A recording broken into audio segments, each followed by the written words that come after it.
Alright, how's it going, people? It's about 2 a.m. here on the mean streets of Denver. I thought I'd just share my thoughts with a movie I saw tonight called We're All Going to the World's Fair. Because I swear, this is one of the best horror movies I've seen in years. Only really proves my point that, like, horror is seriously in a renaissance these days.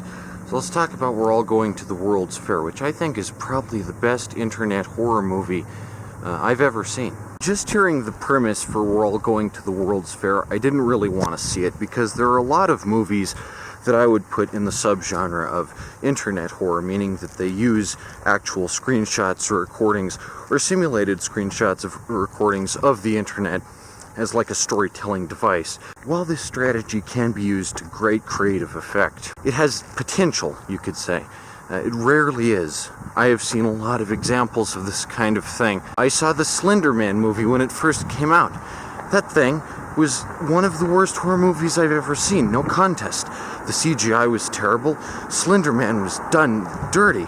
Like, that's one of the worst adaptations of a folklore character I've ever seen. Much like with Beyond the Black Rainbow, which is an equally good film, We're All Going to the World's Fair is a kind of trance film that puts you in kind of a hypnotic state of suggestibility. I also saw Unfriended when it first came out theatrically. Unfriended.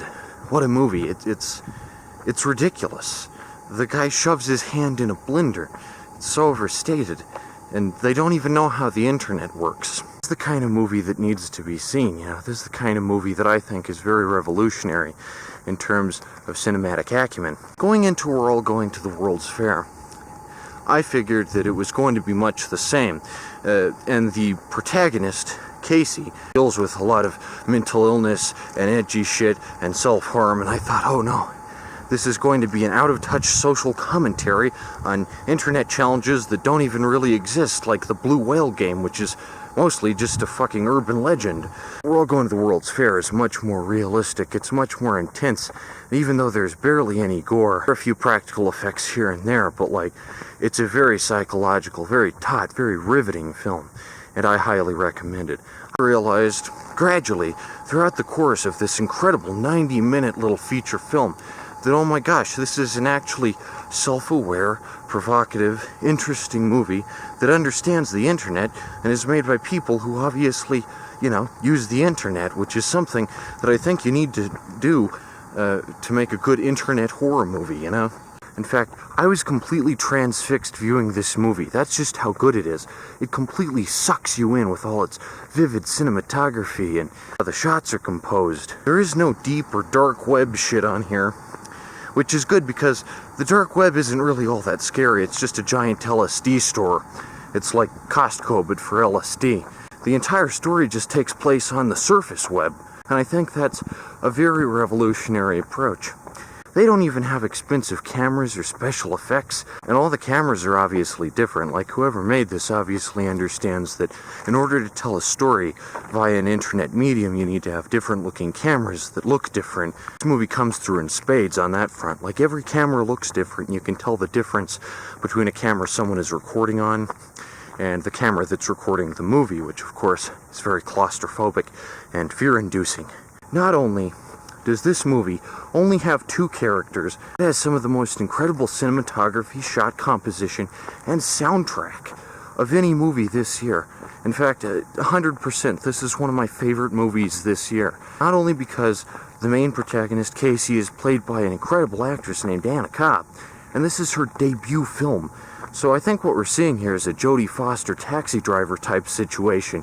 Like, Cobb's gonna go on to be in some, like, fucking, like, critically acclaimed masterpieces because, like, she's such a good actress, and you completely buy her performance as this mentally unstable teenager, or not quite. We'll get into the twist later, but the twist is really incredible, and you never see it coming.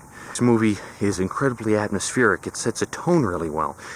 Now, like I said, there are two characters. There's also this bald guy. And the whole movie I was thinking, oh, he looks kind of familiar. But then I realized, oh my gosh, it's Dr. Barry Nile from Beyond the Black Rainbow. He's so good at playing psychologically broken whack jobs. The movie make use of some incredible free visuals, like a New Year's Eve event that the main character just happens to walk into. I don't think it's like rigged or anything. I think they legitimately just planned the shot such that the character of Casey would walk right into the New Year's Eve event right as a ball's getting dropped. And there's like police cars down the street, which is also very clever symbolic metaphor. All the shots in this look great. Very low budget, where there's just like a shots of a Toys R Us, just a shot of a KFC. Much like Beyond the Black Rainbow, there is a lot of technique. It's just kind of buried underneath the surface, under a kind of layer that makes it look amateurish. It's a fantastic frickin' movie. And like I said, Anna Cobb is such a good actress. She is completely 100% believable, and it is such a refreshing thing to see after the disappointment that was Slender Man. It's a freaking great movie. Slender Man has to be like just one of the worst examples of a movie that fundamentally does not understand the internet. Slender Man turns into a giant CGI spider. You want to know how much money Slender Man made? Made $50 million. Slender Man made freaking bank. You want to know how much money We're All Going to the World's Fair made? Even though it looks way better, and has a way better script and way better characters, way better acting? $20,000. That's the minimum. Maybe 50,000 tops. The sequel to Unfriended, Dark Web, they bring in the Dark Web, and there are these shadowy assassins, there are these shadowy assassins called Charons, and whenever they come into the screen just glitches up for no reason, even though that's not how the internet works. And then the fat guy puts his hand in the blender. It's really stupid. The estimates are still coming in, but like 50,000 versus 50 million. Even though We're All Going to the World's Fair is like an alternate universe version of Slender Man, where it's actually good. It's the kind of internet horror film I think, you know, everyone wants, but you rarely get. Because, yeah, probably the best internet horror movie, definitely one of the best found footage movies. It's very psychological, gradually submerges you in a pool of internet content and videos, and you kind of put the pieces together. You're like, what's the World's Fair? What's the World's Fair challenge? I couldn't really recommend anything else. It's just kind of proof that for every shitty movie like Slender Man that comes out, there's a parallel version of an indie film that nobody watches, and that's just such an embarrassment. We're Going to the World's Fair has such iconic imagery. The bit with she holds up the eye, it's like, oh my gosh, you know, this is some icon shit right here. So now I'm gonna head into spoiler territory and kind of explain the ending. Eventually, Casey realizes that the entire World's Fair challenge is just a bunch of lies and bullshit, which is a very refreshing take for internet horror, because usually internet horror doesn't understand the internet, so they think the internet is magic. The internet is actually just a bunch of lies and bullshit. Like Shane Dawson, you know, he's not a wizard or anything. He's just Shane Dawson. Casey decides to clean her act up and quit following this stupid internet bullshit and, you know, do something with her life. It's a fantastic ending. It totally comes out of left field.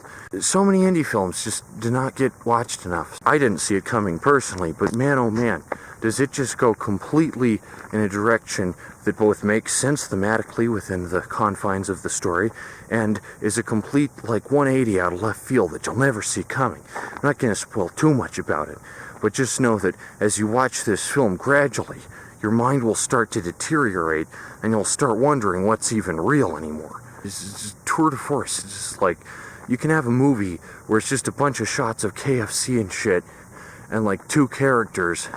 That's just how good this movie is. It's a testament to the power of filmmaking. So that's my film recommendation. We're All Going to the World's Fair. Features some fantastic effects, some fantastic editing. Some really, really nice, long, drawn-out shots. And I know a lot of people who are fueled up and coked up on Venom and Sonic the Hedgehog and Slender Man probably won't enjoy this movie. It's very slow and, you know, takes its time with character building and narrative, but sometimes you have to have those things to make a movie worth watching. Yeah, I suggest We're All Going to the World's Fair. It's a piece de resistance of internet horror. Quite quite possibly the best internet horror movie ever made, has Anna Cobb, who is just like a fantastic actress. Her performance completely blows everything out of the water. This is her first movie. It's like, you only go up from here. And Guy from Beyond the Black Rainbow. Really good. That's my film recommendation. Just a quick little snappy review here. Anyone who saw Slender Man or Unfriended and didn't like it that much, check out We're All Going to the World's Fair. It pleasantly surprised me. I went in thinking it was just going to be another one of these soulless cash grabs that doesn't understand the internet. But man, it's really in touch. It's really what's happening. It's really like, it's a real zeitgeist type movie. It's great. Check it out.